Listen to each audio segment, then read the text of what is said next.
Welcome to the bold analysis, ladies and gentlemen.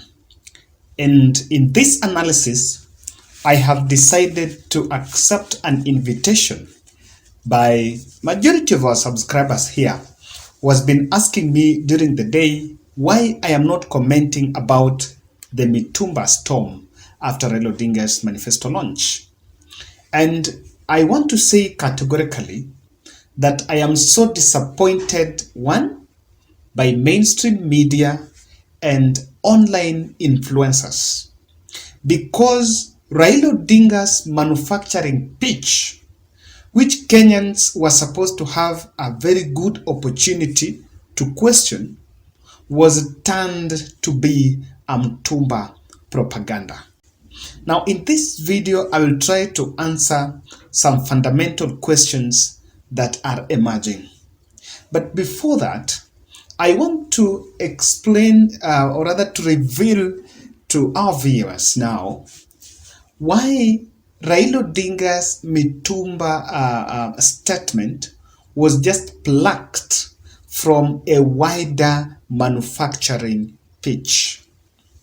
In the 25-minute speech by Raila Odinga, the Mtumba pitch took almost 10 minutes, close to 13 minutes, explaining bit by bit. And just to make us put the Mtumba statement to a context, I want us to listen to something about it. Before he arrived to Mtumba, Raila Odinga made a pitch on one thing: why the Kenyan context and Africa as a market, rather East Africa as a market, can create their own market by making sure that they use the endowed resources in Africa to manufacture products for themselves. And I wanted to look at when he was saying that you can manufacture copper, or rather steel. And when he was giving the pitch, he was saying that if you look at the road, he was giving an example of the one from Lulongo, or rather in town, how they can import, you can make steel back in home. I want us to listen to that here. All the frames here are steel frames. All the high-rise buildings that we have here are all supported by steel. The superhighway just behind us here, running from Lolongo to Ayakiwe, it's all on steel, and most of it is imported into the country. We are going to make steel from iron ore, part of which we have. That is where he started pitching. He went ahead and did not just limit it to Africa. He gave example of, I think, Congo, how Congo is manufacturing copper and supplying, or rather selling to the rest of the African countries. They are collecting resources from Ivory Coast, and I think there was the other one in South Africa, and Guinea, to make copper. And this copper is now being sold, or rather they're getting a market within the African market. Now, this tells you the depth of Raila Odinga's manufacturing pitch. It was so deep. Listen to that part also. They import copper ore from DRC and process it and bring back copper products, copper sheets, copper wires and cables for our own use in our continent. They import bauxite from Guinea and Mauritania and bring back aluminum products to Africa. They import iron ore from several African countries and bring back steel products into the continent. We are going to manufacture copper products here. That was when he was pitching at the African level. Then, leave alone even Mtumba. Before he got to Mtumba, he also spoke about Nescafe. And I picked the Nescafe example very specific, because what he was saying with the Nescafe is there is no need of importing while we have coffee here.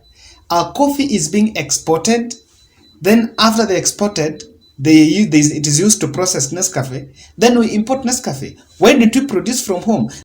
You will see, I think you've seen where the manufacturing pitch was coming from. Then he went and said that we'll only not manufacture basic, we'll not just manufacture food, like the food for the processing, but we'll also Rivertex. Where then he mentioned about the issue of the clothes. Now, this is the statement that caused the storm. But I want you to listen to this part. He said that we'll have an integrated approach back and forth. And I don't know why people are not getting it, because the point is no one is going to be sent out of business. Now, let's get to the real point where Denis, Itumbi and the likes, they listened, and when he mentioned that the clothes are from the dead, they had their full stop there, then the country blew out, blew that issue. Having done that, we are going to go into the other areas, as we've been shown, textile manufacturing. And here there's going to be backward and forward integration. Our textile industry was killed through liberalization. When then they brought Mtumba, it killed all our textile industries. Our people are only wearing clothes coming from outside the country. You have been worn by people who are dead. We are going to go to primary production so that our people who are importing Mtumba can have good product to sell here. I'm saying that we are not moving anybody out of business. That is what was captured, and the full stop was put there. In this video, I want us to analyze these two fundamental questions as far as the issue of Mtumba is concerned. But before I answer those questions, let me give an explainer on really when you're talking about Mtumba business. It's a big one. It's an industry that is really employing many people.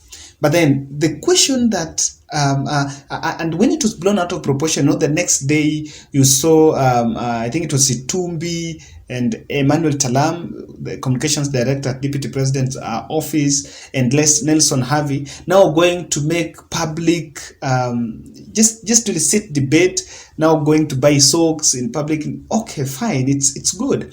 But then even from where you are, if they were honestly criticizing what they perceived, the propaganda that is perceived as killing Mtumba, do you think they'll be going out in public just to make sure that they show Kenyans, so now stick the mamboga, until it went to an extent of them, I don't know, starting an online soko? there was such a poster somewhere.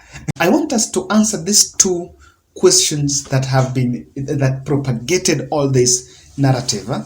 One, Itumbi was trying to say that Raila Odinga is going to kill Mtumba industry. Then I want to answer this question by asking this way. Now, if you look at the chain of the product, the supply chain of the product, it's imported from foreign country, of course, whether it's Bahrain or Dubai or China or somewhere. Then from the other end, it only comes to Kenya. Then ikifika Kenya, the importer takes it, then the goods get to the consumer. So does it mean that if it is locally produced, the number of people that are buying clothes are going to reduce? The answer is no. The market is still going to be there. But then when you produce locally, do you know that it's going to give them, Raila Odinga was saying that it's going to, the local product that is manufactured here, the Mtumba traders will be given priority, first hand. They can sell whatever is sold, whatever is made from Kenya. Now, the reason I'm saying it cannot kill the industry is, even in Kenya, we have maize. But do you know, some time back, we had to import maize, or even to date, we still import maize. Even in Kenya, we produce sugar, but because of the consumption rate, it's not enough.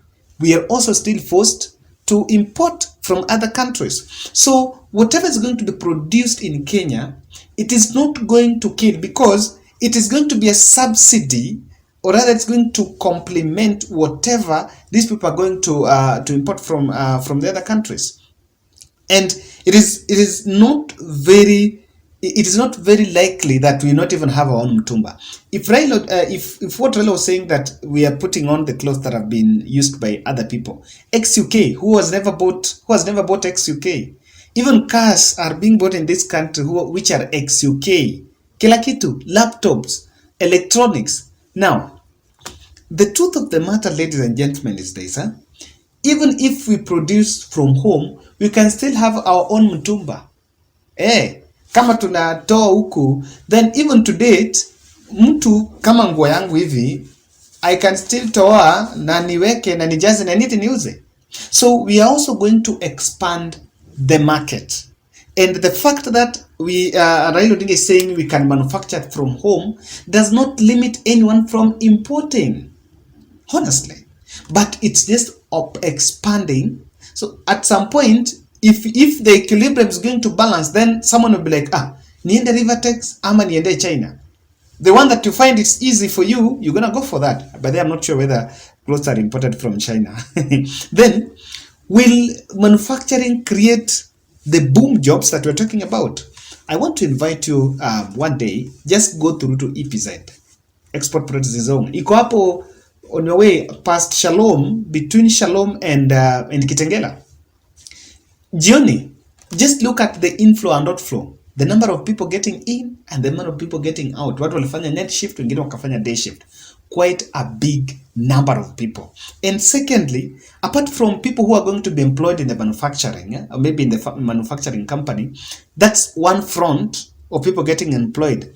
Number two, even the people that are going to sell, for example, the middlemen, or rather in the middlemen, for example, in the distribution channel, that called distribution will boom if there is a chain from the company to the wholesale to the retail and all that. It can go just the same way the other goods are normally distributed in the supply chain. So even the supply chain is going to expand. Secondly, look at this. When we also, when the government, or rather when we have also companies that can manufacture from home, most likely the farmer is going to be empowered. From the local farmer in the middle of Awendo or Homa Bay or in the middle of Rift Valley to the security guard working in the manufacturing company, people are going to create jobs. But why are we telling Kenyans that, okay, this is not? As far as even people who are selling is going to be there. I want to use a very good example here. When COVID-19 struck, there was a demand for masks. Then I don't know what government did. It availed those fabrics. And kila mtu alikuwa anatengeneza mask. Mpaka wamama walikuwa anatengeneza mask and they were getting their money. Mask was going as little as 5 bob. Look at that. So, and by that time, Mtumba was banned. Were people not putting on clothes? People putting on clothes. And so, it does not add up. I listened to Deputy President William Ruto's a comment on this when he was speaking in Mandera. I want you to listen to that because it's one of the reasons why Mtumba will create jobs. Capacity building in TVETs. So mtu ataenda shule yule ambao amefanya something deal with textile engineering or something in TVET will simply leave that place and get absorbed in the job market. That's what he's saying. What idea TVET is creating the skills. That is where the capacity or the human resource that can be used in those companies will be there. So no one is even saying in the other social media platforms, everyone is making noise, but even Deputy President was pronouncing himself on the issue. Now, 3 reasons why Mtumba issue was being politicized. It's a product that cuts across all the social classes. It's not a hustler product. If you look at it, by the way, Nelson Havi is not a hustler. He was posturing with the socks and all that he has bought. It's not a cut. So they wanted to at least reach out to the people that are above the hustlers that they normally address so that they bring their attention to that policy. It's not, that's one of the reasons. Number 2, it was to divert the attention of the public for the overall scrutiny of Azimio Manifesto. I can tell you, if you go to town and talk to one person, ask him, Raila alitoa manifesto, wewe una nini ambao unajua? He will tell you about Mtumba. He will tell you about Mtumba. He doesn't know about Baba Care. He doesn't want to hear about any other thing. The only thing he says, alisema atakataza Mtumba. Look at that. And you know, Mtumba is being put on by as much as 10 bob. Watu anabai mpaka na 30 bob. Okay? So mtu akiona kama hataweza kubaya 30 bob, it's emotively attached to people because it's amongst the 3 basic needs: clothes, shelter, and food. So it's shelter, it's clothes. Lastly, UDA wanted Kenyans to judge their manifestos based on that, because they already know they want to paint it as a negative aspect in Azimio Manifesto. Then when they launch their manifesto on 30th June, they'll try then to counter it. And that is why immediately the vibe was heating up.